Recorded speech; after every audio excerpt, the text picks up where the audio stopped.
Pada tanggal 6 Agustus 1945, kota Hiroshima dibom atom oleh Sekutu.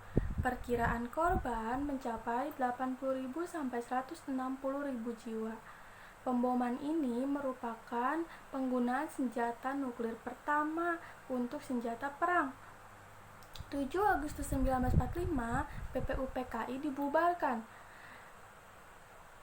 Sebagai gantinya, dibentuklah PPKI yang diketuai oleh Ir Soekarno.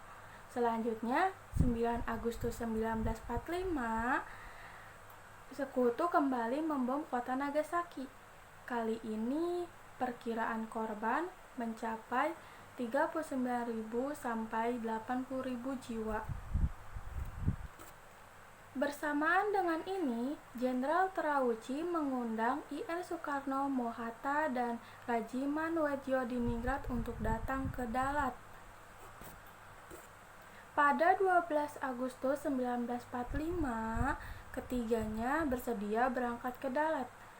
Hasil dari pertemuan itu, Jenderal Terauchi menjanjikan kemerdekaan bagi Indonesia. 14 Agustus 1945, Ir Soekarno dan rombongannya kembali ke Indonesia. Mendengar kabar itu, Sultan Syahrir mendesak Ir Soekarno agar segera memproklamasikan kemerdekaan Indonesia. 15 Agustus 1945, Jepang menyerah tanpa syarat kepada Sekutu. Armada tempur serta pusat pemerintahannya telah luluh lantak. Jepang mengalami kekosongan kekuasaan atau vacuum of power di Indonesia. Pada tanggal yang sama, golongan muda juga mendesak Ir Soekarno agar memproklamasikan kemerdekaannya paling lambat tanggal 16 Agustus 1945.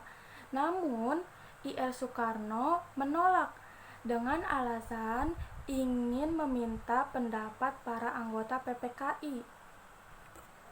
Pada 16 Agustus dini hari, golongan muda menculik Soekarno-Hatta untuk dibawa ke Rengas Dengklok.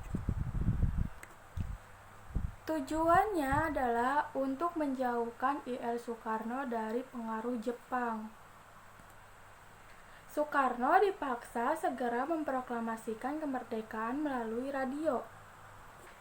16 malam hari, Soekarno kembali ke rumah Laksamana Maeda di Jakarta. Para tokoh berkumpul untuk merundingkan persiapan proklamasi kemerdekaan. 16 malam hingga 17 malam, para tokoh membahas rumusan naskah proklamasi kemerdekaan Indonesia. Mereka yang berperan adalah berikut. Ir Soekarno, sang proklamator sekaligus penyusun naskah proklamasi. Mohatta, sang proklamator, turut menyusun konsep naskah proklamasi dan menandatanganinya bersama Ir Soekarno. Ahmad Subarjo, tokoh golongan tertua yang ikut mempersiapkan proklamasi. Laksamana Tadashi Maeda menyediakan rumahnya untuk dijadikan tempat menyusun konsep naskah proklamasi. Soekarni mengusul Ir Soekarno dan Mohatta untuk menandatangani naskah proklamasi. Fatmawati atau Fatimah, penjahit bendera Sangsaka Merah Putih. Sayuti Melik, pengetik naskah proklamasi. Latif B.M. Diah dan S.K. Trimurti dipercaya sebagai pengibar Sangsaka Merah Putih. Akhirnya, pada tanggal 17 Agustus